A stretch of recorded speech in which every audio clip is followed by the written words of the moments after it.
But when your favorite show comes on Monday, bam, some of you focus until the phone ring, and then you like, I gotta answer it. If I don't answer the phone, I'm gonna die.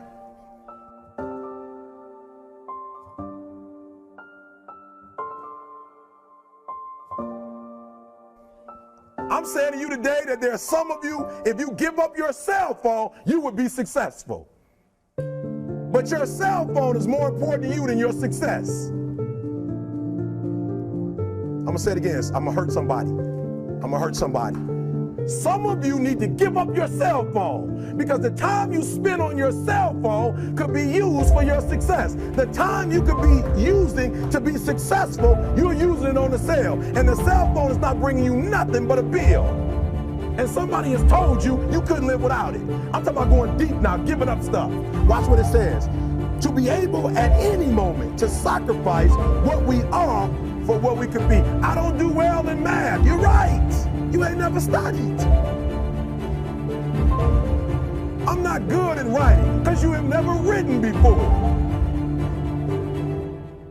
Real life. This is real life. 90% of your life will suck. 10% will be fucking happy. You may be a lucky guy and have a lot of fucking money, have a great ass woman, all this shit.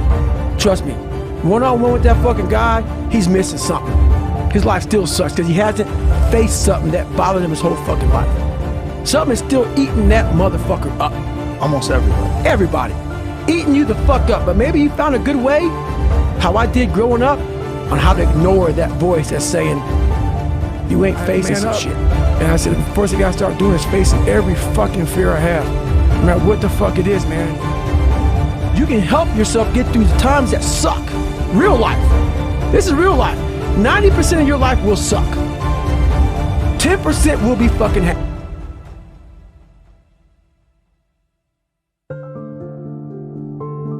Yes. It's possible for you to live your dream. It's necessary that you associate with winners, that you work your system, that you are relentless, that you never give up. It's you. You've got to take personal responsibility. You've got to make it your personal business to make it happen. And you've got to resolve within yourself that I can do this, that it's hard, but you've got to say, I'm the one. I'm the one to make this happen. I'm the one to become successful in this business. As you work to help other people to become successful, that feeds your success. But you know it's going to be hard. But find out what will make it worth it for you. I told Mr. Washington I wanted to become a disc jockey. Someone asked me to tell this story. And he said, Les Brown, he said, if you want to do anything worthwhile in life, you've got to be hungry.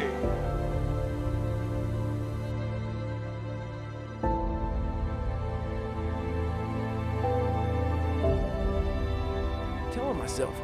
And through time, it became reality. I failed, I go back to scratch. I use some positive motivation. I have like one day where I'm like fucking defeated. But I started realizing this is part of the process. This is part of the journey. I had to realize this is part of my process versus just saying, like I used to, I'm just not good enough. If I'm not good enough, we always say that shit. I'm just not good enough, and then we try something else. I'm gonna fucking make myself good enough. I know what's on the back end of fucking quitting. It's a lifetime of thinking about why the fuck did I do that? Yeah, I ain't fucking doing that no more. Like, man, all right, motherfucker, maybe tomorrow we can go 0.75. You know, it just became this different mindset. I turned negatives into positives. So I would take it like, who would even think about doing this? So I would sit on my couch saying, who at 297, who can't fucking swim that great, who's scared of the fucking water, would have the fucking balls? Who have the balls to fucking man up, quit a job, and go and just put everything on himself? So it's how I started talking to myself and put myself in a whole different category, and that would fuel me the next day, and I just kept using that as fuel. No one would do this shit. No one would do this shit. You're the baddest motherfucker around. You're the baddest motherfucker ever lived. And I just kept fueling me with the right kind of message that I needed to hear that I was never telling myself. And through time, it became reality. What if you can surpass all of these motherfuckers? What if everybody who was fucking way up here started up here? And you started with no legs. You had to grow fucking legs to even start walking, and then crawling, and then running. And then you start passing people and all this given to them.